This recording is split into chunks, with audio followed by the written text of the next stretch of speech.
This was all completely covered with water. Later it disappeared. Aren't you scared it will rise again? Sure we are. We are really afraid. It really scared us. We didn't know that the water could get so high. Papa and Mama were in town, and me and my little sister, we had to leave the house. We took everything we could and we went.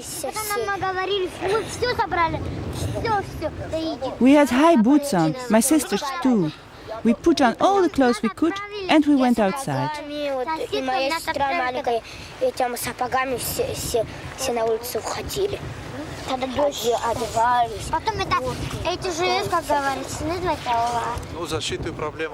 The biggest problem is how to protect the land from the water. That was obvious in March. There was a big flood. This dike wasn't finished yet, and a big part of the village was underwater. The groundwater rose and everything flooded.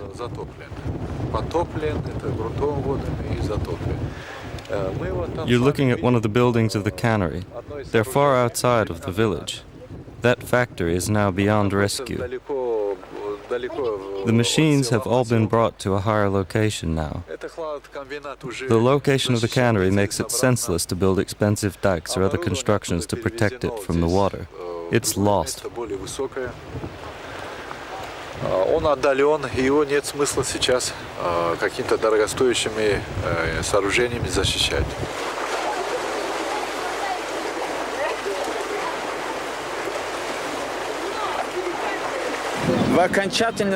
Nothing you see here is really finished. We're still working on it. We just started and have to finish the dike. Those 200 or 300 meters you see here are being worked on hard, but it's not finished.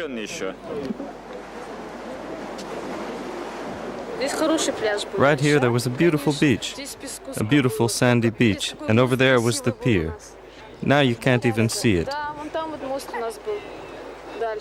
It's underwater. And there was a 3-story cafe too, but the sea took it.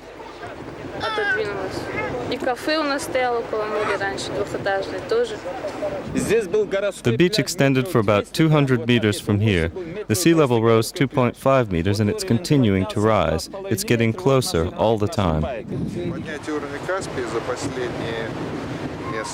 During the last 15 or 17 years, starting in 1978, the Caspian Sea has been rising steadily at a rate of approximately 15 centimeters each year.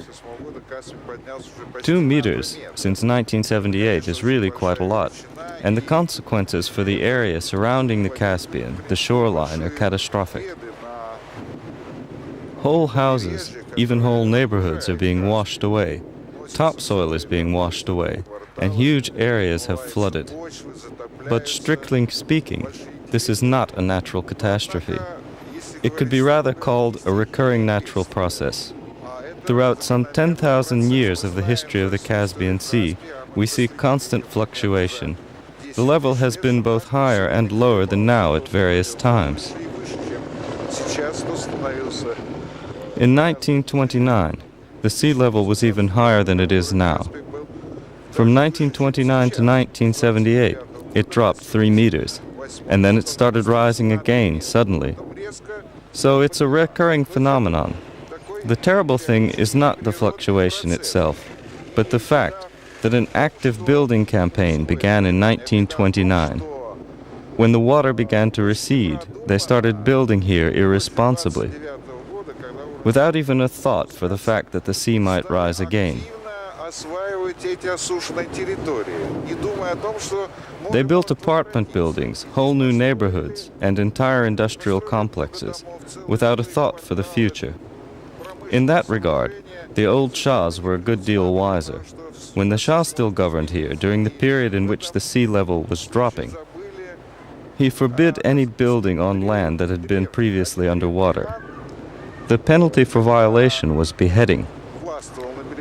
The only kind of buildings allowed were temporary structures. The old Shah was wise enough to realize that the sea level could begin to rise again and that the water would come back. Unfortunately, our former government was incapable of such foresightedness.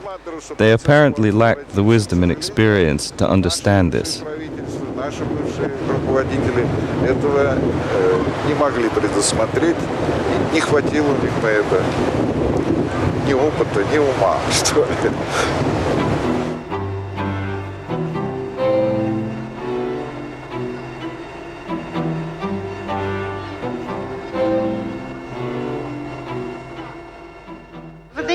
What do you think of this construction?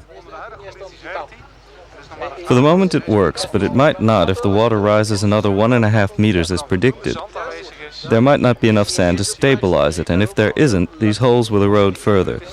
The shock of the waves will be too much, and there's a good chance of it being washed away.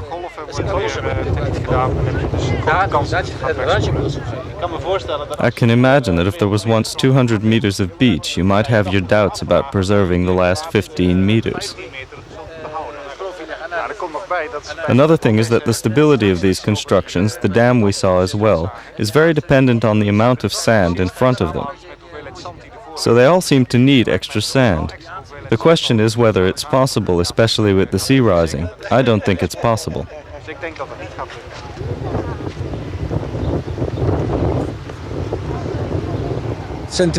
There are two reasons why this is interesting for Holland. Firstly, the Dutch have a lot of experience with problems regarding sea level change and groundwater levels. In Holland, they also have a lot of technical experience in building dikes, something which they've almost never done much of here. But it's also interesting because this has a direct connection with global climate change.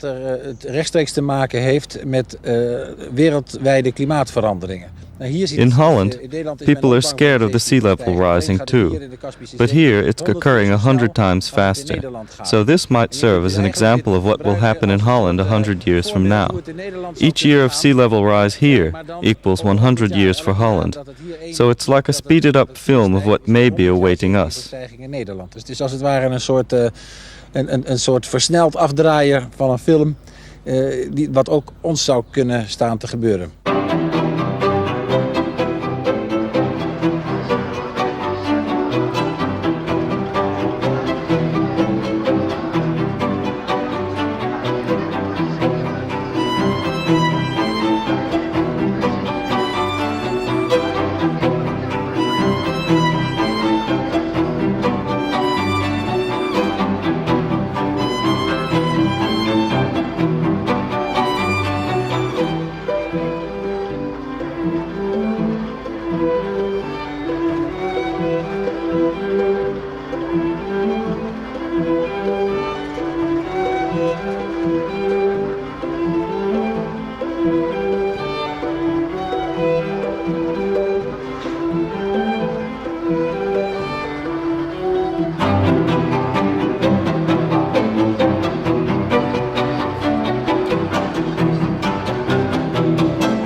The most widely believed explanation for sea level rise is the great increase in precipitation in the Volga territory. Starting in 1977, more southwesterly depressions and storms began to move through central Russia, causing an increase in the amount of water in the Volga River. The Volga supplies 80% of the water in the Caspian Sea, so that's the main reason. In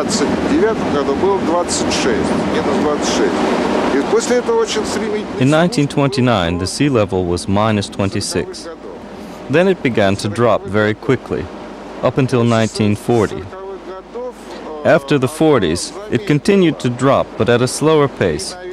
And this drop would probably have ceased altogether if they hadn't started constructing dams at that time.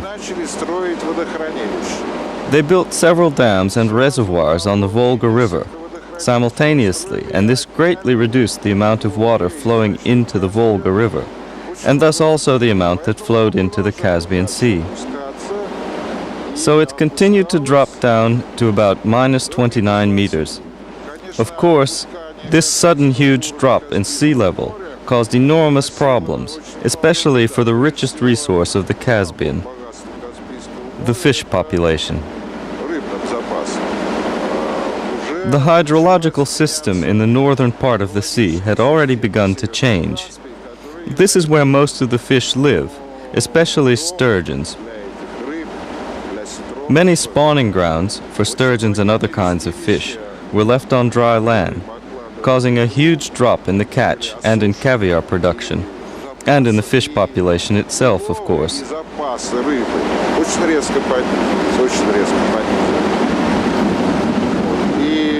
That's why there was a lot of discussion about how to stop the sea level of the Caspian from dropping. They even started an institute for river course change, a huge building. It's still there in Moscow. Huge plans were made, a whole program of how to change the course of the northern rivers of Siberia, rivers like the Pechora and the Dwina, to connect them to the Volga with a system of canals, and further to the Caspian Sea. There was a lot of discussion, and they certainly would have done it if it hadn't been for perestroika, or if the sea had begun to rise again.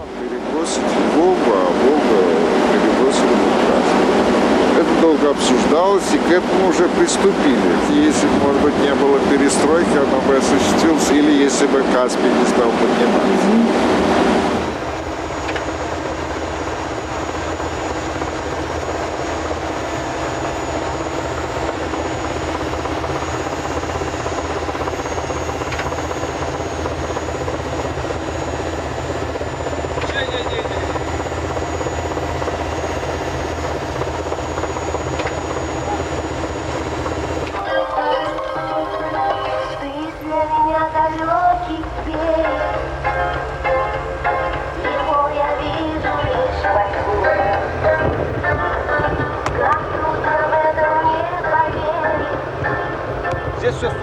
This was all dry land, and there was a good canal. And beyond it, there was no sea at all. This is the second year that the sea has approached this closely.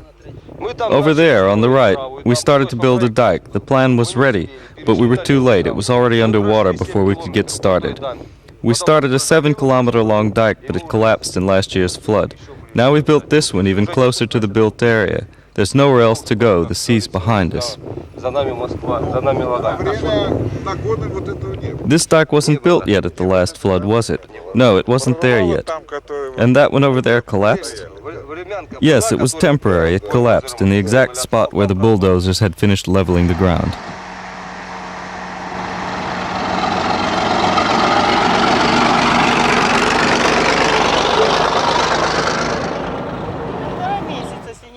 The water was up to here in the house for 1.5 months. It was the night of March 12th. All the men went outside. They used everything they could to stop the water. For that one night they succeeded. On the next day it held reasonably steady, but there was a high wind and high waves, and they started then to evacuate the animals from the collective farm. The people weren't even warned.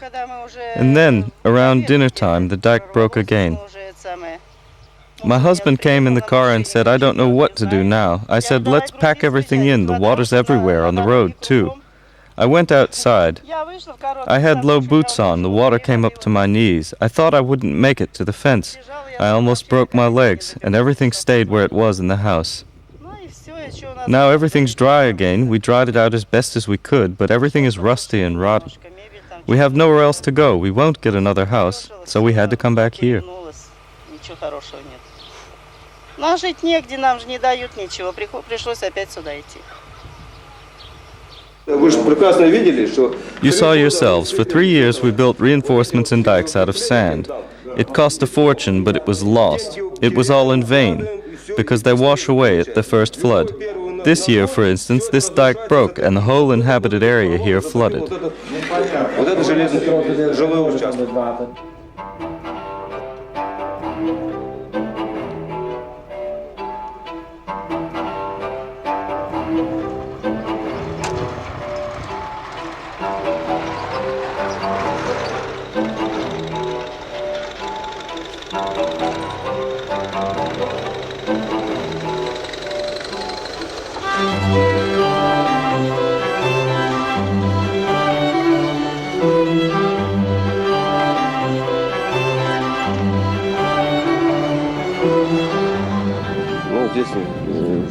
A dike has been in construction along this road since 1991. but it breaks in every flood and a third of it is washed away. So we're actually continually occupied with rebuilding it. Now, after the flood in March, we raised it to minus 24 meters. So if a flood comes in autumn, for example, it ought to hold steady. Because we're now preparing for autumn floods to protect the city from the water on all sides. If the water doesn't rise above minus 24 meters, we should be safe.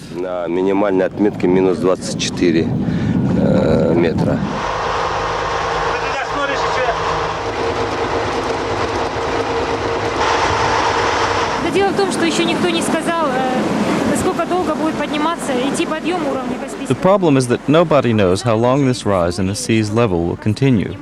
We know that it's been rising and falling for thousands of years. In earlier times, long before the 1950s, there were no permanent dwelling places here on the shores of the Caspian Sea. The village closest to the sea was Stary Lankov. That's 40 kilometers away from Lagan. There were only temporary dwellings and constructions of the sort built by traveling fishermen and other such people. Здесь были, конечно, такие временные поселения, рыболовецкие бригады, какие-то еще там артели сельскохозяйственные, которые добывали. They only started building here when the sea level began to drop rapidly, and the Soviet government started a huge project to change the course of the northern rivers in Siberia, connect them to the Volga and the Caspian Sea, so that the water level would rise.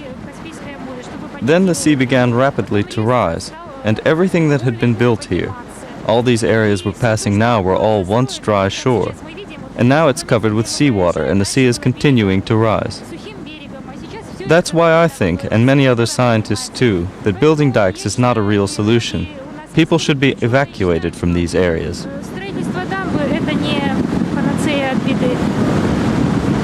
Нужно решать вопрос о переселении людей с этих затопляемых территорий.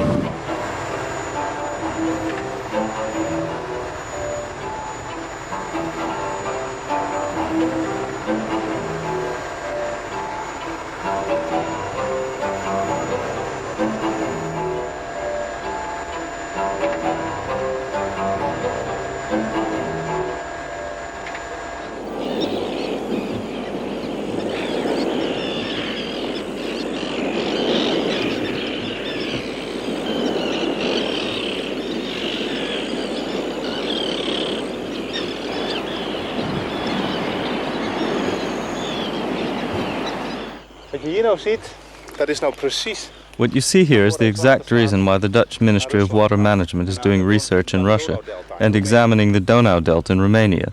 In Holland, we developed nature. Here it has developed itself. Here you see that the sea is taking back what in fact was a naturally developed, beautiful area.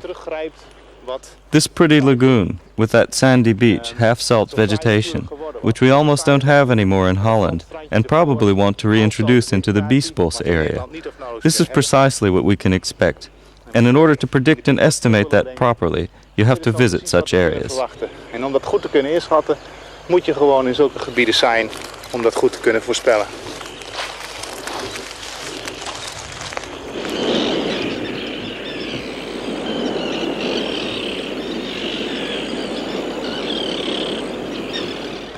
Здесь находятся основные гнездовья таких видов птиц, как лебеди. Мы их видим. There are various kinds of birds nesting in this natural preserve. There are a lot of swans, and it's spring now and you can't see most of them. There are various varieties of duck and a lot of grey geese nest here too.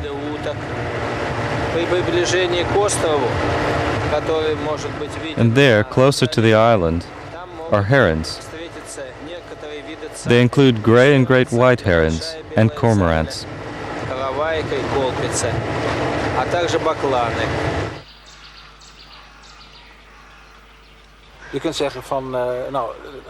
You could say that if the sea continues to rise, you have to evacuate people. This creates large natural reserves, wetlands. Nowadays, people say that we have too few of these on the planet. Many were drained, and in retrospect, people now say, if only we'd left some more natural area. That is an option. The Dutch Ministry of Water Management is considering this as a policy orientation. But on the other hand, many people are threatened in their daily existence. That problem has to be solved. It's a dilemma. This necessitates research into sea level fluctuation on the one hand, and on the other an attempt to predict the consequences of the various levels of the Caspian Sea in the future. De oorzaken van de zeespiegelstijging enerzijds en aan de andere kant proberen te voorspellen wat de gevolgen zullen zijn bij die verschillende mogelijke zeespiegelstijgingen, verschillende mogelijke niveaus van de Kaspische Zee in de toekomst.